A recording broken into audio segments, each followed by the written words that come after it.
श्रीमद् भगवत गीता के अब तक के सत्र में हम सभी ने प्रथम दिन एक भूमिका और विषाद योग को देखा, समझा और कल हमने दूसरे अध्याय के आत्मा का ज्ञान, साथ ही साथ स्वधर्म का परिचय कि आत्मा की बैटरी को चार्ज कैसे रखना है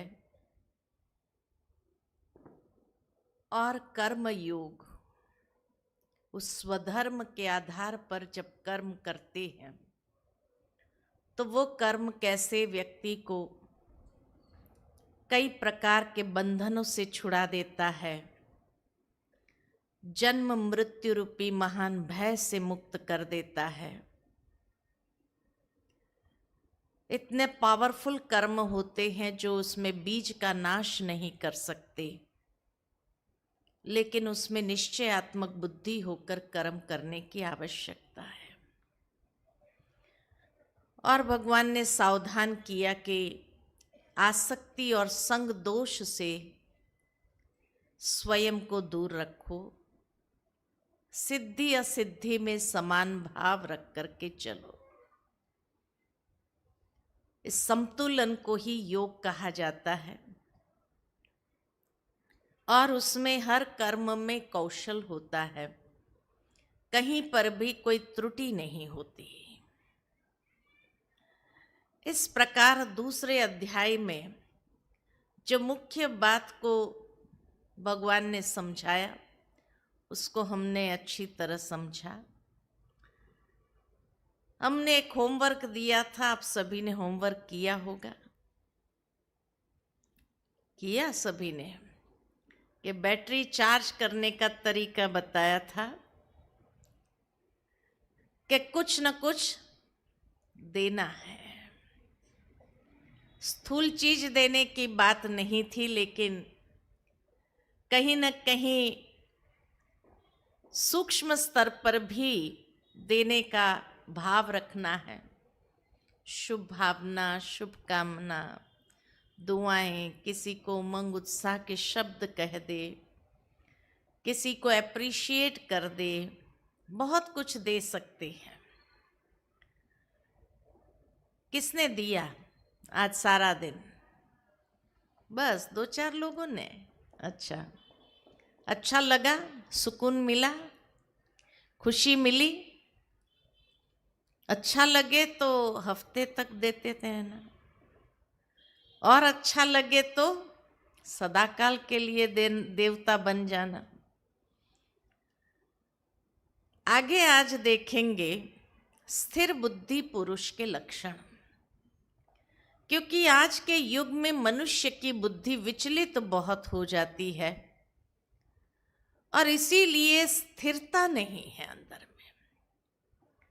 तब भगवान ने स्थिरता की बात सुनाई और कहा कि जो व्यक्ति कछुए की तरह अपनी कर्मेंद्रिय को समेटकर उन्हें इंद्रिय विषयक रसनाओं से हटाना जानता है, वही स्थित प्रज्ञ है। प्रज्ञ माना बुद्धि, स्थिर माना स्थिरता। तो स्थिर बुद्धि पुरुष किसको कहा जाता है? जो अपनी इंद्रियों को बाह्य विषयक रसनाओं से हटाना जानता है, वही अंदर से स्थिरता में स्वयं को स्टेबलाइज कर सकता है।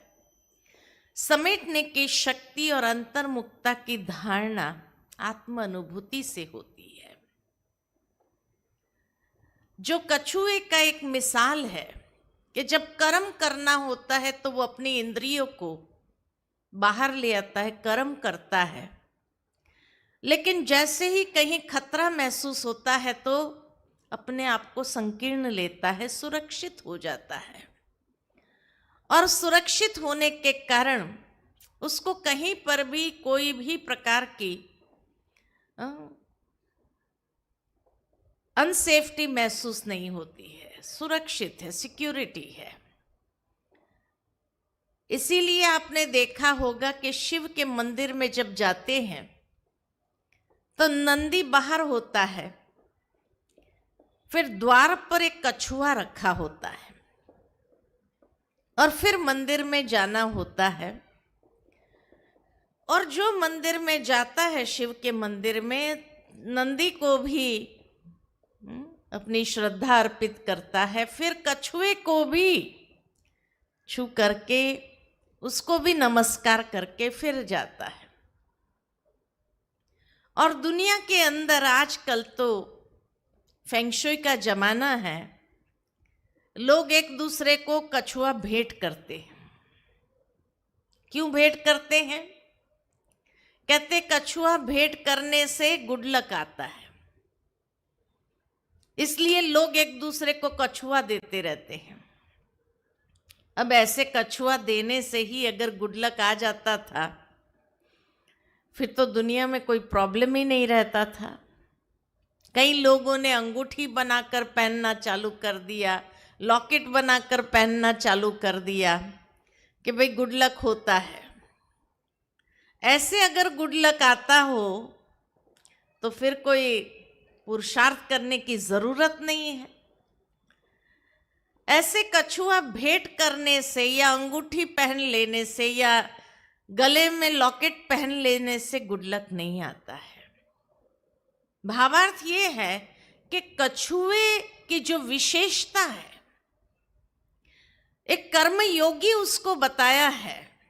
कर्म करते समय इंद्रियों को विस्तार करता है, फिर संकीर्ण लेता है। ठीक इसी तरह हमें भी कछुए की तरह अपनी इंद्रियों को विस्तार में लाना है और उसको संकीर्ण करना है। जब देखो कि आप चारों ओर नेगेटिव वातावरण है तो अंतर्मुखी अर्थात भीतर अपने आप में चले जाओ, अंदर एक सुकून मिलेगा। अपनी एनर्जी को वेस्ट करने के बजाय भीतर अपने आप में संकीर्ण लो तो एक सुकून प्राप्त होगा। कई प्रकार की व्यर्थ की बातों से हम बच जाएंगे। वो एक बहुत सुंदर घटना याद आती है कि एक बार एक योगी जापान जाता है, और जापान एक ऐसा स्थान है जहां भूकंप बार बार आता रहता है। तो एक हॉल में वो योगी का कार्यक्रम था जहां उनको मेडिटेशन कराना था और प्रवचन करना था, लेकिन अचानक जोर से भूकंप आए तो सब लोग दौड़ करके बाहर निकल गए उस हॉल से। जब भूकंप के झटके रुक गए, उसके बाद लोगों ने देखना आरंभ किया, भाई वो योगी कहाँ है। देखा तो कहीं दिखाई नहीं दिया। फिर अंदर जाकर के हॉल में जाकर के देखा तो योगी वहीं बैठे हुए थे अपने आसन पर। लोगों ने कहा, योगी जी आप दौड़े नहीं, अगर ये गिर जाता था तो। तब योगी ने कहा, आप भी दौड़े मैं भी दौड़ा, आप बाहर की ओर दौड़े मैं भीतर की ओर दौड़ा, और भीतर जो मैंने अनुभव किया, भीतर की जो शक्ति थी वो इस ढांचे को क्या गिरा सकती थी। भावार्थ यही कि व्यक्ति जब अपनी एनर्जी को, अपनी ऊर्जा को एक सकारात्मक दिशा के अंदर लगाता है, अंतर्मुखी होकर के वेस्ट से जब उसको बचाता है, तो उसके अंदर इतनी शक्ति आ जाती है कि कोई भी चीज को वो स्थिर कर सकता है। तो इसलिए स्थिर बुद्धि पुरुष के लक्षण, क्योंकि वो नेगेटिविटी से अपनी इंद्रियों को उस रचनाओं से बचा करके उसकी एनर्जी सेव करता है। तो गीता हमें यही संदेश देते हैं कि जो आज लोग बाह्यमुखी हो गए, इसलिए कहावत है अंतर्मुखी सदा सुखी, बाह्यमुखी सदा दुखी। जितना हम बाह्यता में आ जाते हैं कुछ बात इधर कर दिया, कुछ बात इधर, और बात बात में कुछ बात ऐसी निकल जाती है जो कहनी नहीं होती है, लेकिन जब उसको कहना आरंभ कर देते हैं कहीं ना कहीं इंसान फंस जाता है, बाद में उसको पश्चाताप करना पड़ता है, दुखी हो जाता है। तो आंतरिक स्थिरता लाने के लिए हमें भी कछुए की तरह अपने आप को बनाना होगा। और फिर इसके लक्षण भगवान बताते हैं कि जब मनुष्य मन में स्थित संपूर्ण आसक्तियों को त्याग देता है, तब आत्मा से ही आत्मा में संतुष्ट हुआ स्थिर बुद्धि वाला कहा जाता है। ऐसा आत्मतृप्त महापुरुष ही स्थित प्रज्ञ है। आत्मा से ही आत्मा में संतुष्ट, अर्थात व्यक्ति भीतर से ही स्वयं में आत्म संतुष्टि का अनुभव करता है, क्योंकि मनुष्य के मन को विचलित करने वाले, बुद्धि को अस्थिर करने वाली कहीं न कहीं ये आसक्तियां हैं। इसलिए जहां आसक्तियों का त्याग कर देता है तो आत्म तृप्ति का अनुभव करता है, और वो आत्म तृप्ति उसको आंतरिक प्रसन्नता अनुभव कराती है। दूसरी बहुत सुंदर बात कही भगवान ने आगे कि जिस प्रकार से तेज हवा पानी पर तैर रही किश्ती को बहाकर ले जाती है, उसी प्रकार कर्मेंद्रिय के वशीभूत मन उसके विवेक को हर लेती है। जिस व्यक्ति का अपनी इंद्रियों के ऊपर अधिकार होता है वही स्थित प्रज्ञ है। अपनी कर्मेंद्रिय पर राज्य करने वाला ही अविनाशी ईश्वरीय ज्ञान को जीवन में धारण कर सकता है, और एक बार धारण किया हुआ ज्ञान फिर शाश्वत रूप में अंदर समा जाता है, समाया रहता है। तो ये कर्मेंद्रियां जो है मनुष्य के मन को भटकाती है, कभी कहाँ ले जाती है, कभी कहाँ ले जाती है। जिस तरह पानी पर तैर रही किश्ती को अगर कोई कंट्रोल करने वाला नहीं होता है तो तेज हवा उसको कोई भी दिशा में ले जा सकती है, तो अंदर वो स्थिरता नहीं रहती है। तब अर्जुन का एक महत्वपूर्ण सवाल है जो हमारे मन में भी उत्पन्न हो सकता है, और अर्जुन भगवान से कहते हैं कि मनुष्य की बुद्धि को अगर अस्थिर कर देते हैं तो वो पाथवे कौन सा है, वो रास्ता कौन सा है जहां से व्यक्ति विचलित होता है। तो भगवान उसको वो पाथवे बताते हुए कहता है, विषयों का चिंतन करने वाला पुरुष विषयों में आसक्त हो जाता है। कल ही हमने देखा कि विषय माना कोई सब्जेक्ट की बात नहीं है, विषय माना विकृति।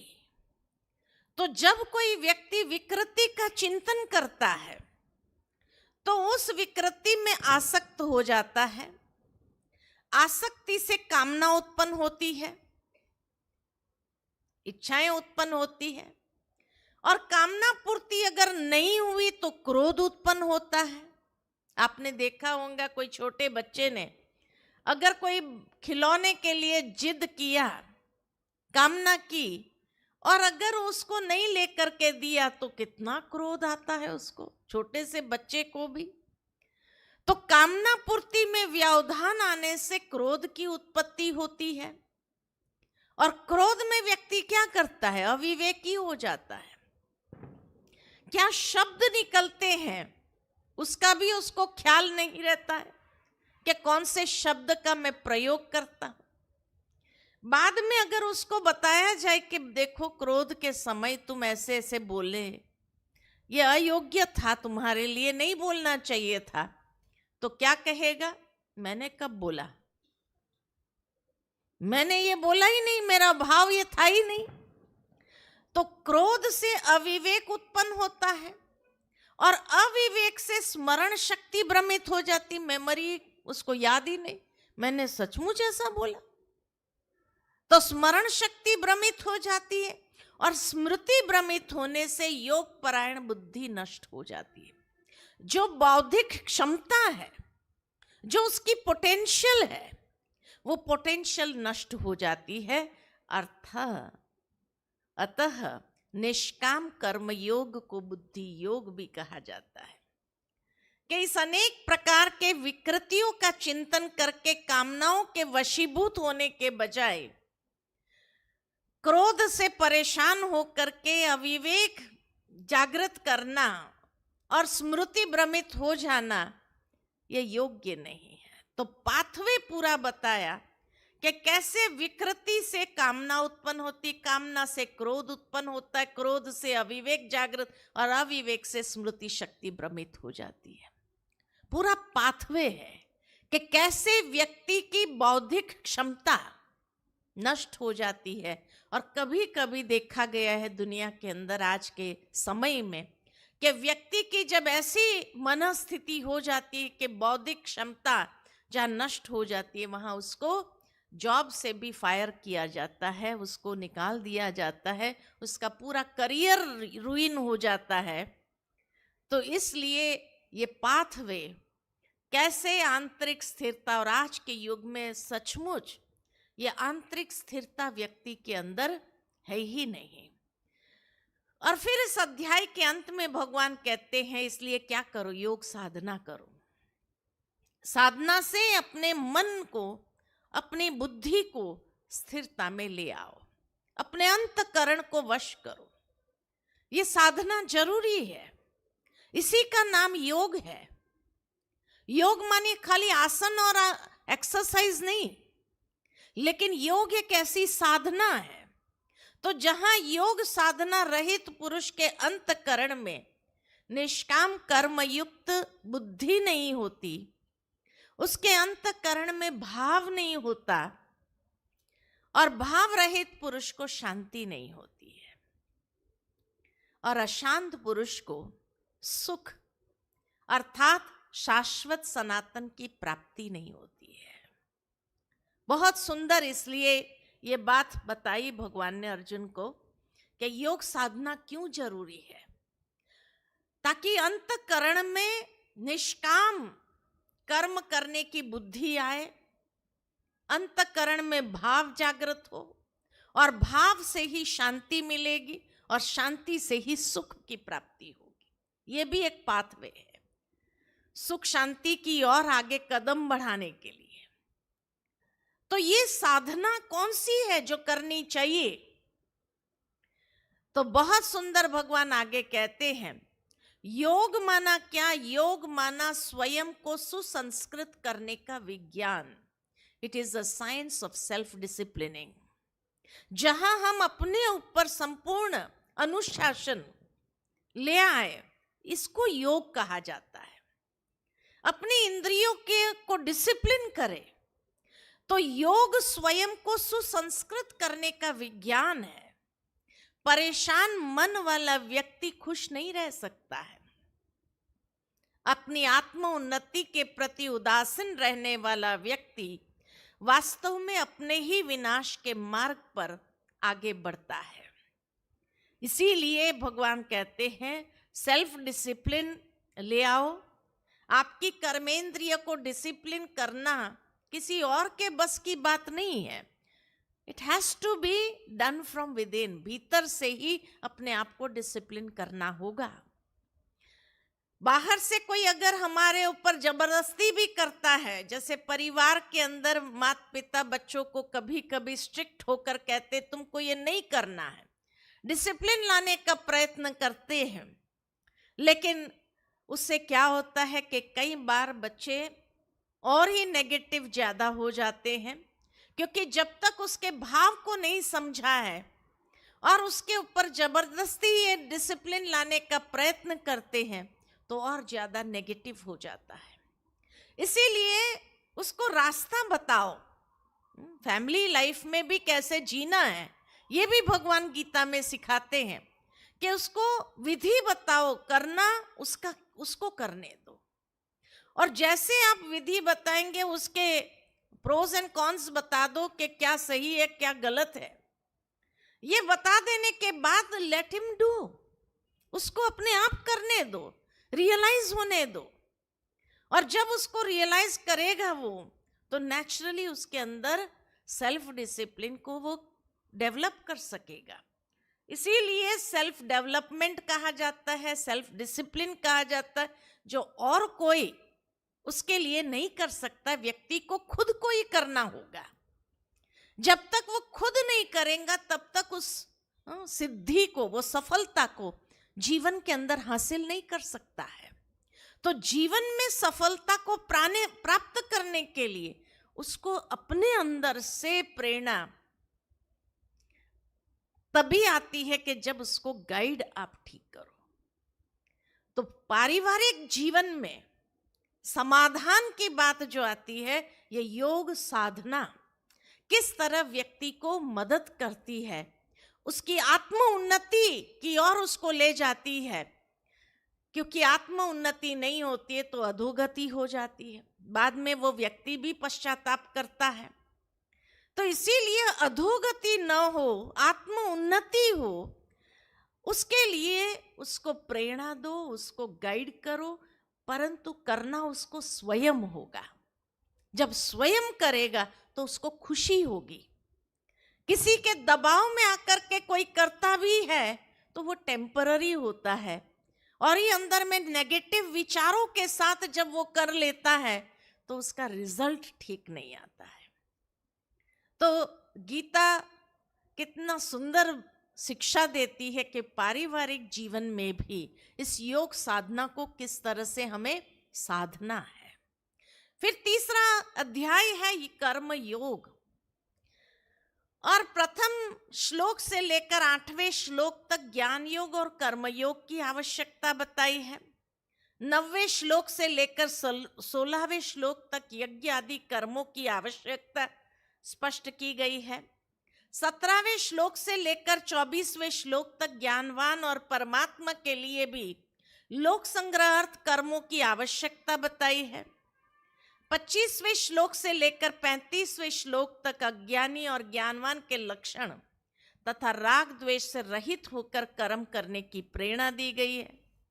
और 36वें श्लोक से लेकर 43वें श्लोक तक काम के निरोध का विषय, यह काम और क्रोध अग्नि के समान भोग भोगने से कभी न तृप्त होने वाले बड़े पापी है। काम क्रोध आदि से ज्ञान ढका हुआ है। इस तरह से तीसरे अध्याय के अंदर अर्जुन का एक महत्वपूर्ण सवाल, क्योंकि अब तक ज्ञान योग की बात की, कर्म योग की बात की, अब अर्जुन थोड़ा कंफ्यूज हुआ कि मुझे ज्ञान योग के आधार से चलना है या कर्म योगी बनना है। भगवान से वो स्पष्टता चाहता है कि किसको श्रेष्ठ माने, ज्ञान योग को श्रेष्ठ माने या कर्म योग को श्रेष्ठ माने। यह सवाल स्वाभाविक है उसका। तो भगवान उसका उत्तर देते हैं, ज्ञानियों के लिए ज्ञान मार्ग और योगियों के लिए निष्काम कर्म मार्ग। दोनों ही मार्गों के अनुसार कर्म तो करना ही पड़ता है। कर्म अनिवार्य है। सभी पुरुष प्रकृति से उत्पन्न हुए गुणों द्वारा, प्रकृति के 3 गुण हमने देखे, सात्विक, राजसिक, तामसिक, प्रकृति से उत्पन्न हुए गुणों द्वारा विवश होकर कर्म करता है। जो पुरुष मन से इंद्रियों को वश में करके, जब मन से सर्वथा अनासक्त होकर कर्मेंद्रिय से कर्मयोग का आचरण करता है तथा अपने शरीर निर्वाहार्थ कर्म करते हुए आध्यात्मिक पुरुषार्थ में उन्नति करता है, वही श्रेष्ठ है। समझ में आया कि ऊपर से गया? क्या कहेंगे? ज्ञान योग श्रेष्ठ है या कर्म योग श्रेष्ठ है? क्या कहा भगवान ने? किसको श्रेष्ठ बताया? ऊपर से गया। सिंपल सी बात भगवान ने कही। आज दुनिया में अगर किसी भी व्यक्ति को यह सवाल पूछे, कोई इंटेलिजेंट व्यक्ति को भी यह सवाल पूछा जाए, तो शायद 1 घंटे का भाषण उसके ऊपर हमें मिल जाता है। लेकिन भगवान कितना सटीक जवाब देते हैं, दोनों ही श्रेष्ठ है। ज्ञान खाली सुनने के लिए नहीं है, खाली समझने के लिए नहीं है। Knowledge is for practical application. ज्ञान का जीवन के अंदर कर्म में प्रैक्टिकल एप्लीकेशन करना आवश्यक है। ज्ञान खाली अलग है जीवन से, कर्म अलग है, ऐसा नहीं होता है। हाँ, प्रैक्टिकल आज की दुनिया में ये हो गया है कि लोग पूजा पाठ करेंगे, ज्ञान सुनने जाएंगे, सत्संगों में जाएंगे, लेकिन प्रैक्टिकल कर्म उस सत्संग से बिल्कुल विपरीत होता है। इसलिए भगवान ने ये बात स्पष्ट की। आज से 5000 साल पूर्व वर्तमान समय को देखा कि व्यक्ति ज्ञान सत्संगों में सुनने तक और घर में आने के बाद उसका प्रैक्टिकल एप्लीकेशन नहीं होता है। तभी तो आजकल के बच्चे भी माँ बाप से प्रश्न करते हैं, आप सत्संग करके आए ना, क्या यही सिखाया गया? कहते हैं कि नहीं कहते हैं? क्या यही सीख करके आए? बच्चे भी माँ बाप से सवाल करते हैं। भावार्थ ये कि ज्ञान अलग, कर्म अलग अलग नहीं, दोनों का समावेश। ज्ञान का एप्लीकेशन कर्म में ही होना चाहिए, इसलिए दोनों को जोड़ देना जरूरी है। तभी कहा कि दोनों ही मार्गों के अनुसार कर्म तो करना ही पड़ेगा। ये नहीं कि ज्ञानियों को कर्म नहीं करना पड़ता है, कर्म अनिवार्य है। सभी पुरुष, चाहे सात्विक प्रकृति, राजसिक प्रकृति, तामसिक प्रकृति को लेकर के भी कर्म जरूर करता है। लेकिन जब व्यक्ति सेल्फ डिसिप्लिन को ले आता है, अपने मन को वश में करके अनासक्त करता है और कर्मेंद्रिय से कर्मयोग का प्रयोग करता है, आचरण करता है, तो उससे शरीर निर्वाह भी हो जाता है और आध्यात्मिक पुरुषार्थ में उन्नति भी करता है। जब ज्ञान को प्रैक्टिकल कर्म में अप्लाई किया तो आत्म उन्नति होने लगती है, वही श्रेष्ठ है। एक बार एक कार्यक्रम में मेरा जाना हुआ था और उस कार्यक्रम में किसी अधिकारी को बुलाया गया था, हमारे साथ स्टेज पर थे। विषय था राजयोग। राजयोग के ऊपर प्रवचन था। तो वो महानुभाव ने खड़े होकर कहा कि राजयोग से हमारा कोई मतलब नहीं है, भगवान ने हमें कर्म योगी बनाया है और इसीलिए हम कर्म योगी बन करके चलते हैं। हम अपने कर्म को प्रधानता देते हैं और जो भगवान ने हमें कर्म दिया है कि अपने परिवार को अच्छे संस्कार दो, अपने परिवार को पालो, उसको सब कुछ अच्छे से अच्छा दो, यही हमारा राजयोग है। उसका ये प्रवचन सुनने के बाद मैं सोचने के लिए विवश हो गई, क्योंकि तब तक मैंने गीता का अध्ययन नहीं किया था।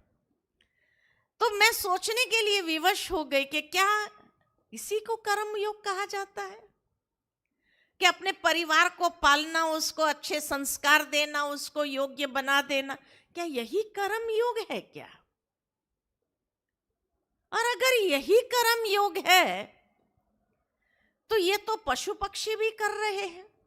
आज एक पक्षी भी जब अपने बच्चे को पैदा करते हैं तो उसके लिए खाना ले आते हैं, उसको कर्म उड़ना सिखाती है, उसको भी हर रीति से ट्रेनिंग देती है।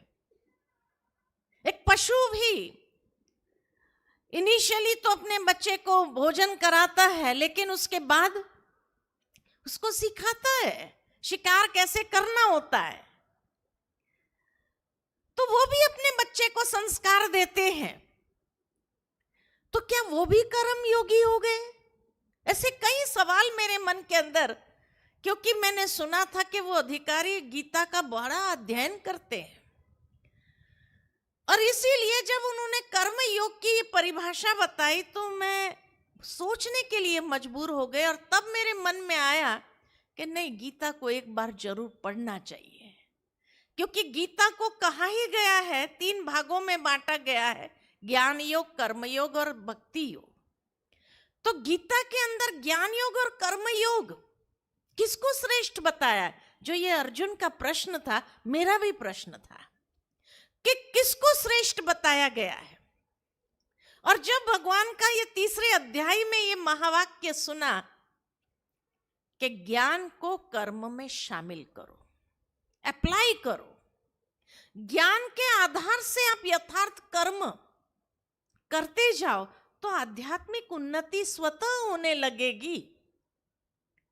तो इसलिए जब ये बात सुनी, पढ़ी, तो मन में एक आत्मसंतुष्टि हुई कि आज दुनिया के अंदर कर्म योग की जो परिभाषा लोग समझते हैं वो बहुत सीमित है। सोचते हैं कि बस हमें अपना कर्म निष्ठा पूर्वक करना है, ईमानदारी से करना है, अपने बच्चों को पाल पोस के बड़ा करना है, उसको अच्छे संस्कार देना है।